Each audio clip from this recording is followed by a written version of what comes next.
So excited to be here. Happy to talk about this topic. I figured we're in this city with a fantastic amount of history. We should talk about history. So today we're going to have a little history lesson for those of you who haven't been around since forever. But for those of you who have been around since forever, hopefully this will be a nostalgia fest. We can enjoy some good memories together, maybe some battle scars, maybe might trigger some things. So if you feel like you're going to pass out, you need to go get some water, that's fine to do that.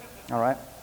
So from FTP to Kamal, or in other words, an oral history of deploying Rails apps, right? But I'm not going to talk about Windows because I don't do Windows. I'm not going to talk about Java either because I don't do Java either. Sorry. So let's get going. This is a little bit more about me. Slashdot 2005, there was this post about Ruby on Rails, and I checked this out and saw this video. I'm like, ooh, that's pretty cool. Let me play with that. And as I got into looking into Rails and actually how did it do what it does, I discovered I love Ruby. And so I like to say that I came for the Rails and I stayed for the Ruby. And I've been doing that ever since. Love Ruby, and happy that I get to do that full time every day. I was so enamored, within a few months I was like, gotta leave my job. I was a PHP Perl guy, and I knew that our organization would not change. And so I was like, well, time to move. And so I did. And then that job shut down about a year later because it was a startup and it went out of business. And then I started freelancing. Along that time, I released a Faker gem. You may have heard of it. It's in a lot of apps. I love it. It was a port from the Perl. Oh, thank you. It was definitely a labor of love. Perl had a library that did Faker stuff, and I'm like, I want that in Ruby. So there it is. A little while later, released a SaaS Rails kit. You may have heard of that. If you want to do billing in an application, you could just add my code to your code, and all of a sudden you got billing. It was pretty cool. And then May of 2012, I decided to start a new app. So I did Rails New Honey Badger. That was version 3 back in those days. And within about a month or so, we had our first deployment where we deployed to app.honeybadger.io. So been doing that ever since and really having a good time doing that. So today, we're going to use the Wayback Machine. We're going to join with Mr. Peabody and Sherman. We're going to go visit some of the highlights of the past 20 or maybe 30 years of history of deploying Rails. So let's head back to 1991. And you might say, hey, Ben, wait a minute. Like, Rails has not been around since 1991. What are you talking about here? I'm like, well, I wanted to go way, way back to the public launch of the web. Right? World of Web, August 1991 is when you could actually publish a web page and someone else could actually see it. And it was pretty cool. Back then, what were we deploying? We were deploying HTML, right? That was all there was. There weren't even images the first time when the web was launched. I remember actually the first time I walked into a computer lab and I saw images on a web page, I'm like, oh, hell, there goes all of our bandwidth on these stupid images, right? So how did you deploy back in those days? Well, typically you were at an educational institution. You were probably out of college, and you were on some shared Sun workstation or whatever, and you had a home directory, and you could drop a file in there. And if you could figure out the permissions after reading the man page, then you could actually get your file served on the website, and you would use your text-based browser to go and view that awesome web page because, again, there were no images, right? So it was all cool, right? This was like the pinnacle of information sharing. It was awesome. But almost as soon as the first web page was published, someone said, you know what, this is great, but I want something interactive. I actually want to do something besides just looking at links, right? So we had to come up with a plan for how do we get an interactive web page.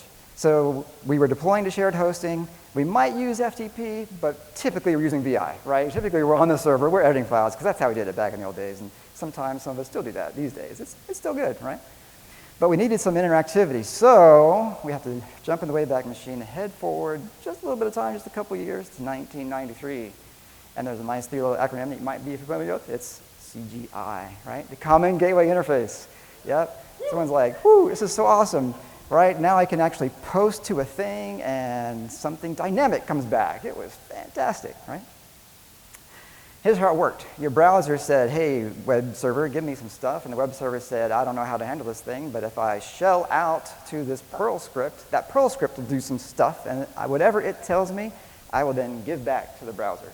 And literally, that's exactly how it worked. It forked a new process. It booted up whatever it was going to run, usually a Perl script. And it created a bunch of environment variables like query string or path info. And that Perl script can do some stuff with those environment variables and with that standard input. And then it would do some standard output, and that goes right back to the browser. It worked awesomely, and it still works today, 30 years later, right? So you would see a URL like this, like It was always CGI bin because someone decided that was the way it was going to be, and that's the way it was. And it was formhandler.pl, and you put in your query, and then you get these environment variables showing up in your Perl script. And if those look familiar, because we still have them today, right? If you've ever wondered where that stuff comes from in Rack, where it's like env and querying string, this is where it comes from. 30 years ago, still loving it. I mean, these guys were smart, right? That they built something with duct tape and baling wire, and 30 years later, we're still doing the same thing. So here's what an Apache config look like. Say, hey, we got the CGI bin path, go over there, and if anything's in that folder, and if it ends with .cgi, then go ahead and run it. And we'll just trust that thing to run whatever it wants to run, right? Absolutely no problems whatsoever, right? Yeah. And so CVEs were invented, right? Okay. This is a typical Perl script. This is what it looked like. You had, again, you got to do all the things. So you spit out your headers. It's a content HTML, and I'm going to parse my query string and do some stuff. There is a subtle bug in here that you might find if you look closely, but I'm not going to dwell on that. All right, because we like Ruby, so here's a Ruby version. Again, you probably would not see Ruby CGI scripts because everyone did Perl in those days, but here you go. You know, looks pretty straightforward, right? All right, how did we deploy these lovely Ruby scripts, but usually Perl scripts?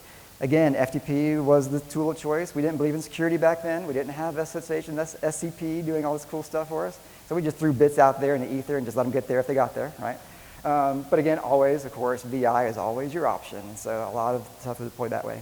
And you were typically going to deploy to some host that you didn't control. Like most people didn't touch an Apache config in those days because someone else touched that, and you just got permission to run your little slice of thing over in your little home directory, right? Tilde bin, and you're off to the races. Okay, CGI was awesome. Until something else came along, 1997. There was this really smart Danish programmer. Oh, not that one, this one. His name was Rasmus, and he created something you may have heard of called PHP, right? And in 1997, PHP version 3 came out. Now, versions 1 and 2 were fine, they were good, but version 3 was where it really got good, and most of us who are familiar with PHP, this is what we know as PHP, right?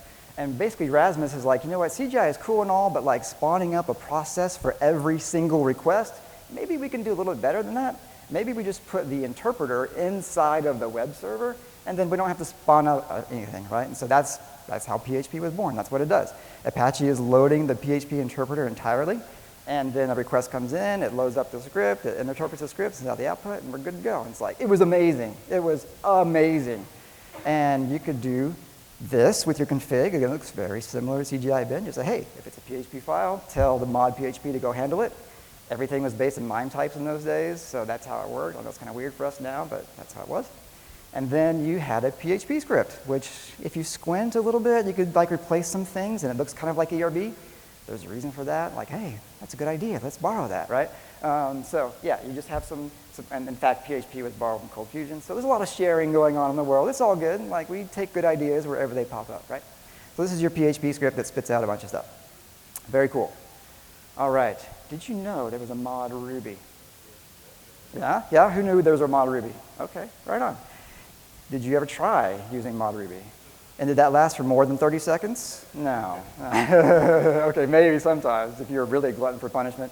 Mod Ruby was the same idea as mod PHP. It's like, hey, why don't we put the Ruby interpreter inside of Apache? That's a great idea, right? It'll make things faster. Except that it just didn't work very well. I mean, it actually did run Ruby stuff, and you could serve a page or 2 or 3, and then it would crap out on you and have to restart Apache and start over, keep repeating that cycle over and over again. Or heaven forbid, someone else on your, remember, shared hosting, someone else was also running mod Ruby in Apache, and now their application is interacting with your application, and they've monkey patched string, and you're like, what the hell is going on over here? Because there was no like separation of anything, right? That was mod Ruby. And if you wanted a Rails app to run in mod Ruby, you had to turn off the security flag. It's like security off. And that's how you got Rails to run, right? It's just like, well, kind of sketchy, but that's what we did, you know? So, and this is what the Apache config looks like, very similar. Mod Ruby, go run the Ruby thing, and it's all good. If you want to just do ERB, you can do that too. Hey, just name your file RHTML, bam, now you can throw some ERB in there. All right, so we're still doing FTP. We're now getting into SCP because now we're figuring out, hey, maybe we should actually care if someone can intercept our stuff before it gets to the server, right?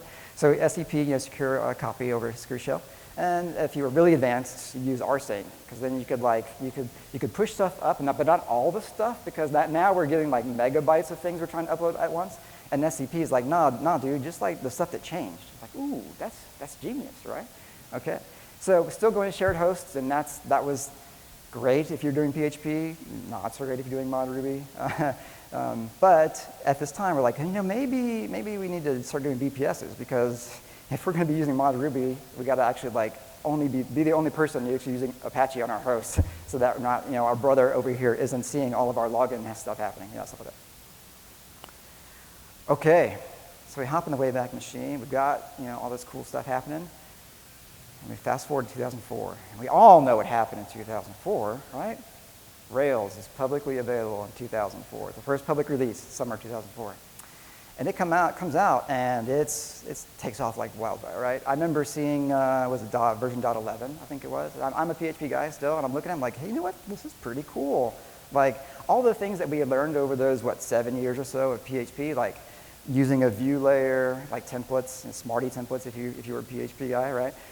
Using a database abstraction layer, things like that. Like, all this stuff was like baked into Rails from the beginning because, well, David was a PHP guy, right? And so he had also been down the same path, and he was taking all these learnings and put it into Rails, which was freaking awesome, right?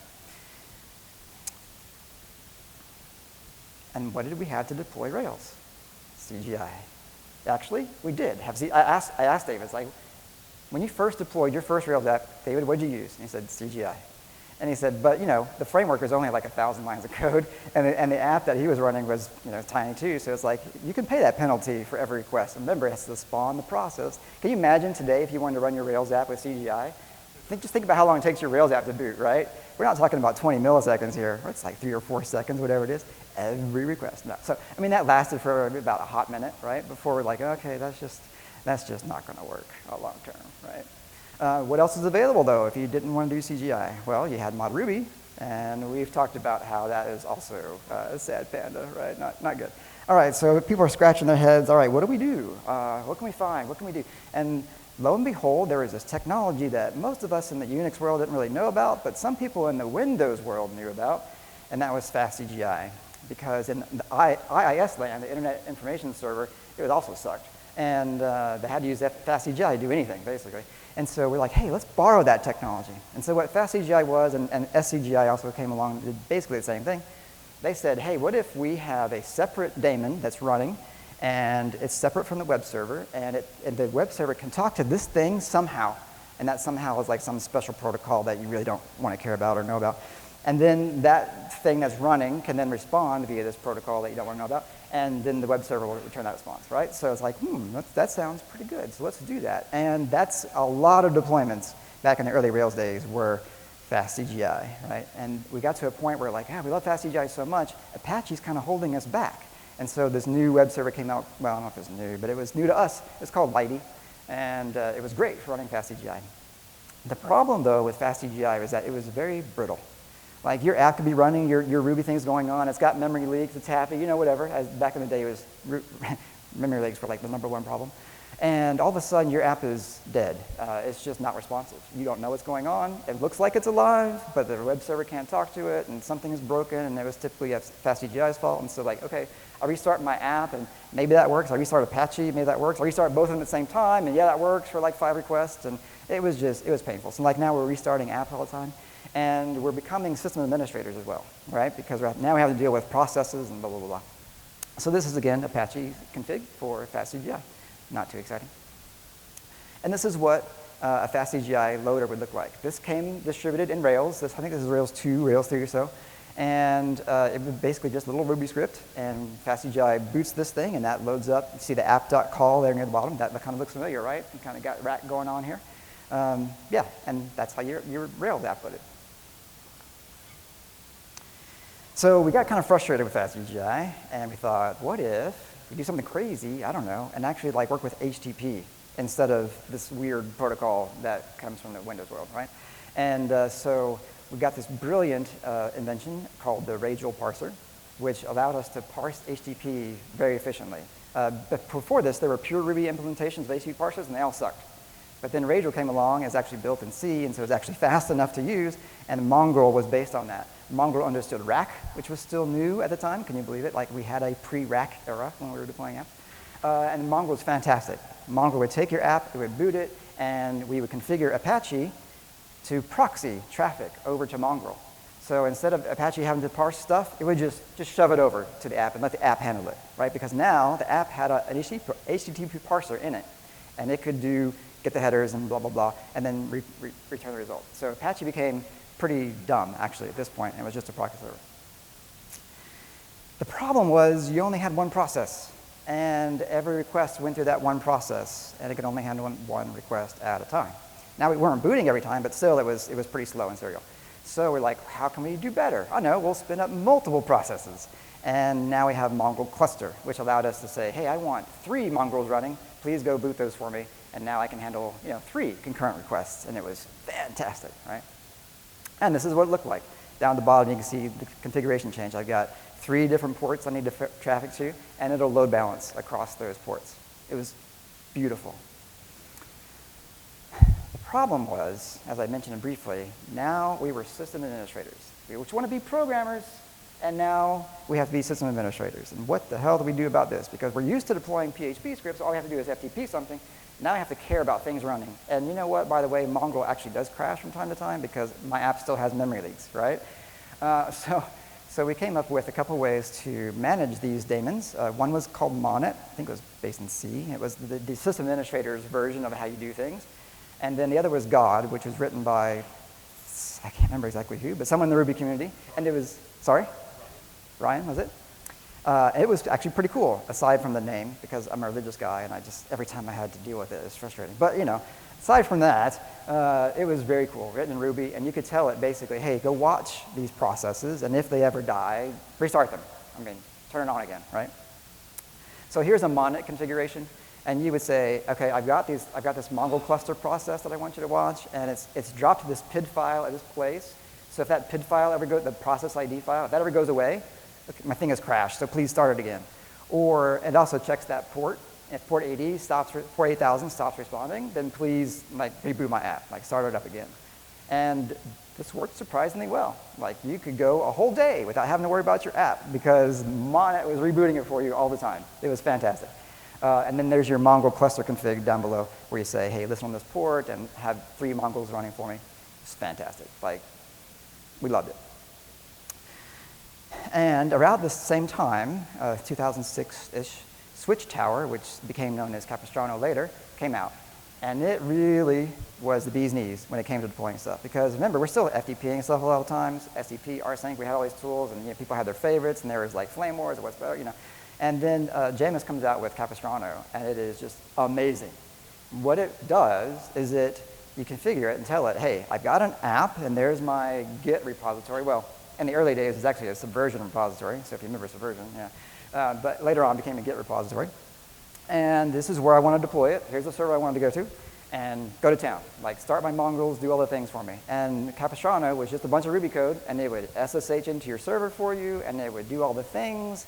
It was awesome, unless your server happened to have a different Ruby version than you were running, and then things just were not awesome, right? But for most of the time, it worked really, really, really well.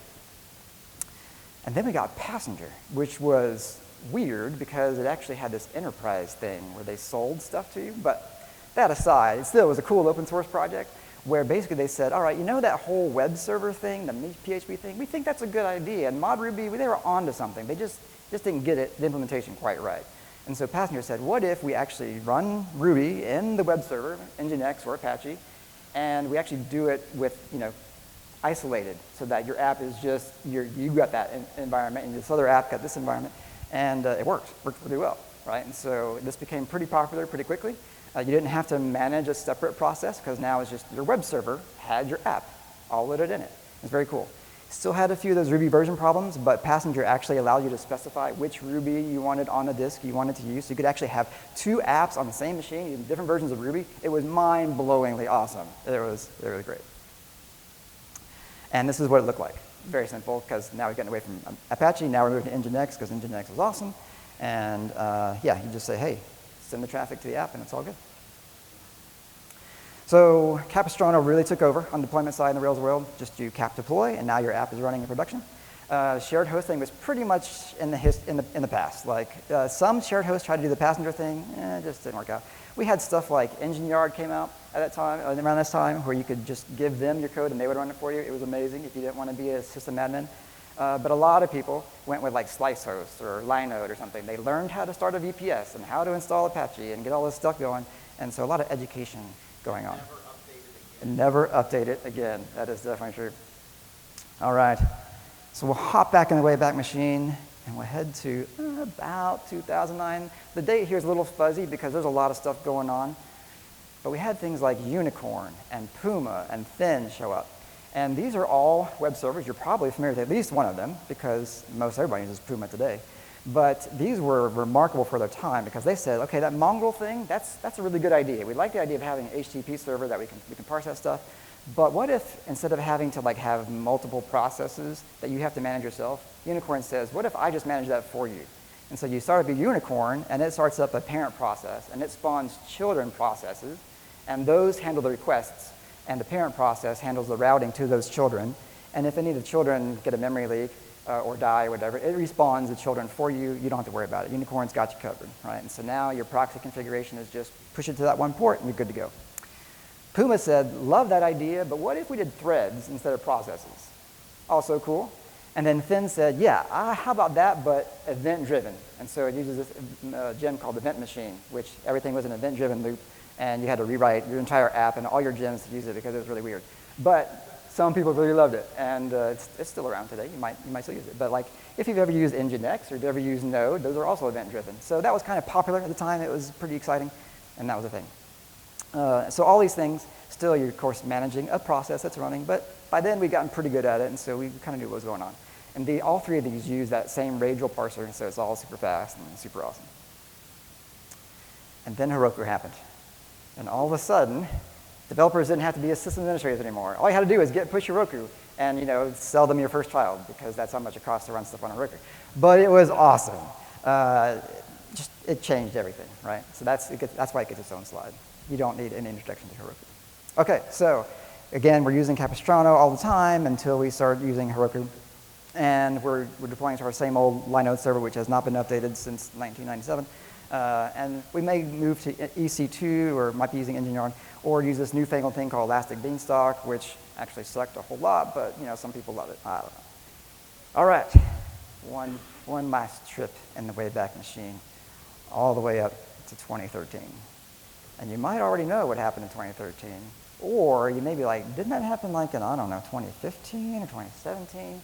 Because it kind of flew under the radar for a little bit, but Docker changed the world, right? Docker was released in 2013. I resisted it for the very longest time because by this point I'm a sysadmin, right? I know how to run things. I don't need you to, But anyway, now we're all converted. Now we all use Docker because Docker's awesome. So, what did Docker solve? Well, Docker solved the Ruby version problem, right? Because now, the whole joke, well, it works on my machine. Okay, well, we'll just ship your machine to production. Okay, I'll just Docker the whole thing up and off it goes, right? So you don't have to worry about different Ruby versions or what's installed or how am I going to get it there. Just all I got to do is make a Docker container, put it on the ship, and it's gone, right? And thanks to Docker, we got Kamal. And you're probably familiar with Kamal, but basically it's Capistrano version 2, right? It does the same idea. Like, I've got your code. I'm going to push it out to some servers for you. It's a Docker container rather than actual bits flying out from Git, but it's the same concept, right? You just bundle it all up and ship it to a server, and you're golden. And this is what a Kamal configuration looks like. Looks a bit like, Capistrano, not accidental.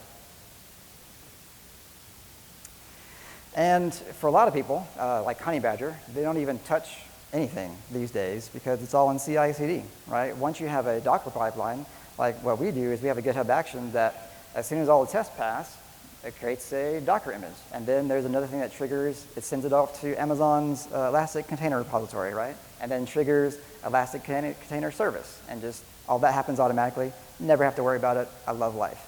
It might take half an hour. But hey, I don't have to touch anything, right?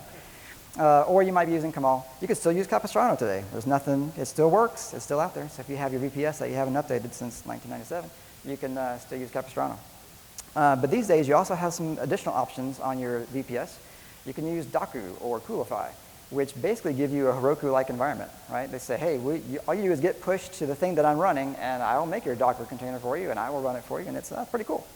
Or you can do the old school way if you still like doing VI on the server. You can hop on your server, you can run Docker Swarm, you could do Docker Compose, you could even just do Docker Run, right? And you can run your containers on your own VPS yourself. Or if you're really into self-punishment, you can look at Kubernetes and play with Docker containers there. I will not talk about that because that's not my jam.